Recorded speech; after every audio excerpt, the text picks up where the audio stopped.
like paragraphs of Facebook posts talking about progressives. And, and it's cool reading from his perspective because he's a gay man in California, right? So all of his friends, like in his network of people, they all don't understand why he's conservative. So he spends his time on the front lines, I guess you could say, debating them, trying to show people that conservatism isn't just for a specific type of person. It's for people who simply like their money. And then you have the far right that probably want to chew his ass. And people need to understand Trump has changed everything about the Republican Party. He has. He's completely hijacked everything. Listen, everything has changed, okay? The Bible, everybody button your shirts all the way to your chin. It's gone, okay? We have gay people. We have porn stars. We have Playboy models. Hello, check. Yeah, right. You have like transgenders. You have sexy women. Things have changed. It does not mean anything bad. It means that what matters is what's in your heart. What matters is how you treat people. So stop judging and being ridiculous. And look, the way I look at it is this: and alienating people, voters. Right. You want them to go back running to the Democrats because of that? Come on, exactly. Now. And that people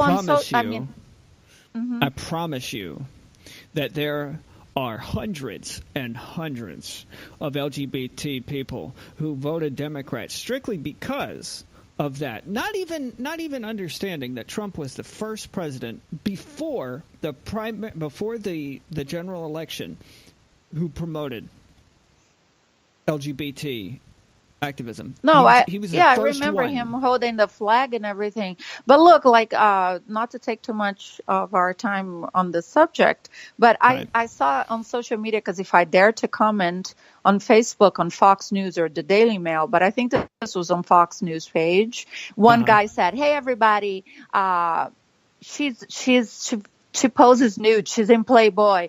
So he wanted to expose me to the conservatives, something like, look, she's saying she's conservative, but she's nude. And that some women and guys came to my defense. And I said, so what? I'm conservative and I've been in Playboy. So what? I'm like, I'm not dating Muslims. You guys talk about not to say anything bad about Muslims, but conservatives talk about Sharia law. Don't be acting like Muslims. No, don't be acting okay. I don't need to wear a burqa. Yes, I've been in Playboy. So what? That is not a crime. That does not make me a bad person. No. And I don't go out naked on the street.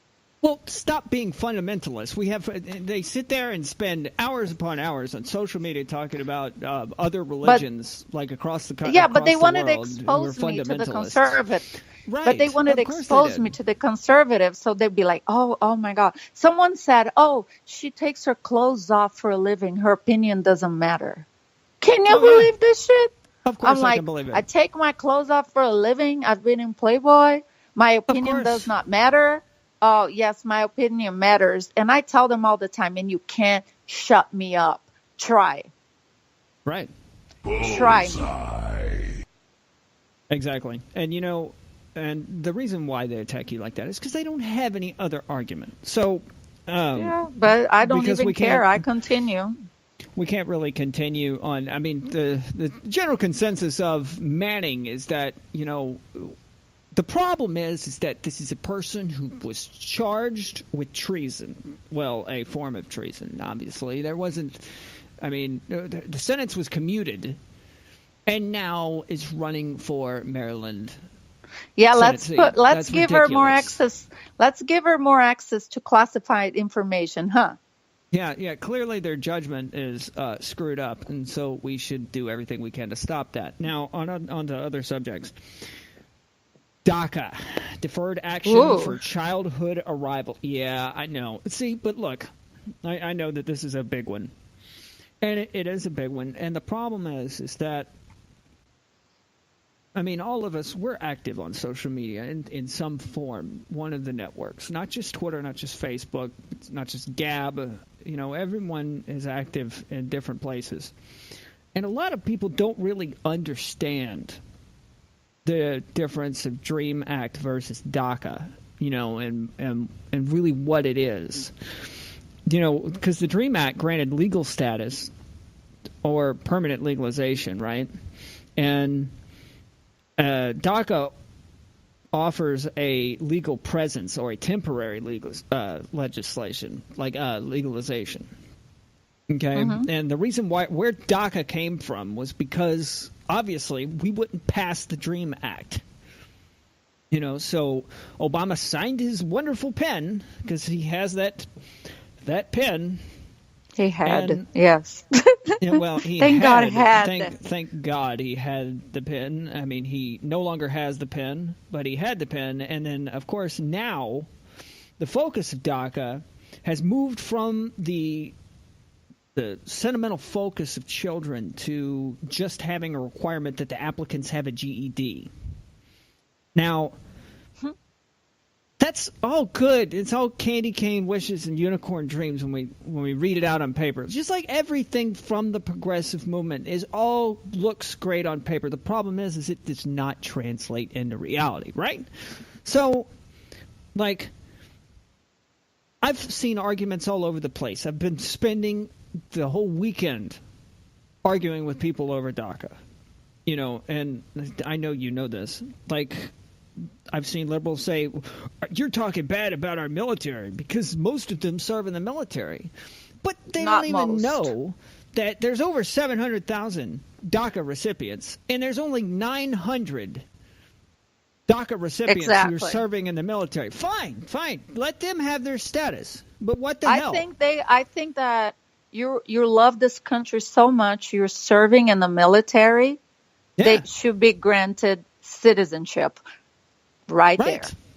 Right. Because there's no more form of gratitude for being in this country and saying, this is, I was brought here with no fault of my own, and I'm serving this country that I love and adore. Sure. That is like more love than most of the people that are born here. So, and you know me, I'm an immigrant, so I'm going to have like a different view on DACA. And I've known people that were brought here as children. I know a few, right? And the few that I know, they love this country so much, and it will break my heart if they are not granted something, because I know they really love this country. There's a lot of people that don't love this country. So I mean, let me pretend I live in fantasy land right now. And I wish that there was a way that we could prove, like, let's see, do you love this country? I didn't give a damn. So you're going to go back. Wouldn't that be great? Right. Well, legalize the people from DACA, only the people who really love this country and are contributing something, Well, and in a second, I'm going to go into solutions that I have specifically. But it's a tough one because I don't want to say anything, and people, you were an immigrant once, so you're being ungrateful. You're just because you got your. But you know what? You came here legally. It's a long story how I came to this country. I know. And it was one day we'll sit down and talk about my process, which wasn't a super long one, but it was a very difficult one. And bottom line, I was supposed to come here and study for 6 months and go back and never come back here again. But that's not how it happened. So one day I'll sit down and yes, I'm a citizen. Okay. But my process wasn't easy, but it was not cheap. And I was not granted through those hurdles, and that's what matters. Yes, I did not walk into the country illegally. Right. That's not what I did. But but I'm not going to sit here and judge the people who brought in their kids for a better life. But unfortunately, we cannot let just everybody in and give everybody everything for free, and reward them for doing something wrong.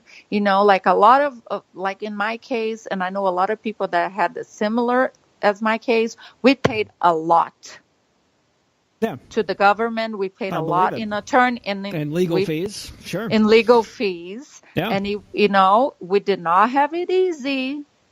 So Yeah. that's all I'm going to say today, because I don't want to take a lot of the time, and I don't want to sound like a hypocrite either. So Well, DACA for me, it's kind of a sensitive thing, just like for Trump. It's a difficult one that you have to have heart, but you want to help people who are contributing to this Well, of country, course. and the people who truly love, like the people who are serving in the military in their DACA. So they Right. deserve it. And like, here's my problem. I'm a numbers guy. I'm in business, so I'm constantly looking at numbers. Okay, so there was a study shown that total amount of DACA recipients' taxes was in $10 billion at the most, right? But it costs the U.S. taxpayers over $100 billion. So Wow. there, that's a problem in itself. Now, let's go a little bit further. Why are all of a sudden, because I know you've seen, hell, I just saw just the other day from years ago when Dick Durbin was talking about how they needed to end, the chain immigration, right? Because all of a sudden the Democrats decided that they were for it. Why did they do it? Simply because of votes. Votes. Yeah. Exactly.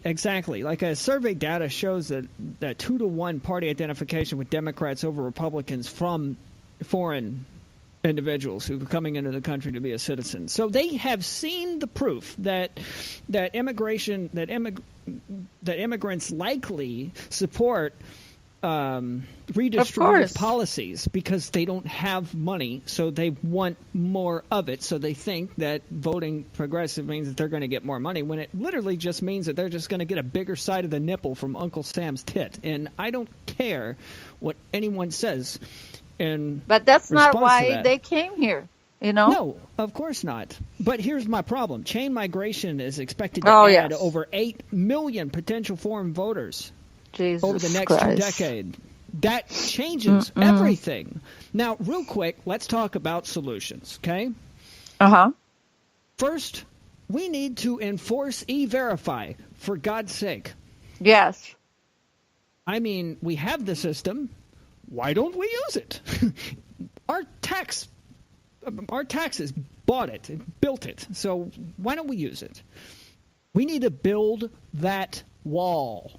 Build it. We need to build a wall. And then we need to begin legal proceedings and determine the validity of the birthright citizenship that people are saying, oh, it's unconstitutional. We need to bring that to Supreme Court, have it, let's say formally recognized that it's either unconstitutional or it is constitutional. And then we need to go from there. That's what I think. Yeah, and why didn't Obama and the Congress back then just did legislation on DACA? Because probably Obama doesn't agree with giving them citizenship, a path to citizenship and legalization, whatever you call it. Just that. So he just pushed it. Let the next guy deal with it. I don't want to deal with that. Okay. You're right. Okay. You're right. They didn't do shit. All they did was pass Obamacare and wash their hands and watch it explode. The affordable care, it's not affordable, never been. Well, you're right, but you also have to think about this, too. Obama was very careful as to what cases he let go as forth to Supreme Court.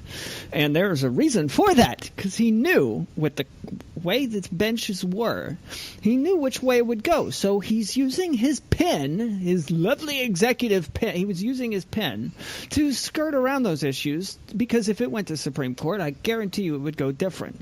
Now, real quick, today is Martin Luther King Day, right? Yes. And still is. Our president, he actually had a very heartfelt statement. He said, "Our dream, Dr. King's dream, is our dream. It is the American dream. It is the purpose stitched into the fabric of our nation, etched into the hearts of our people, and written into the soul of humankind." Yes, I agree. Now, what do you think everyone else said to that? Well, they probably called Trump a racist. Oh yeah, yeah. When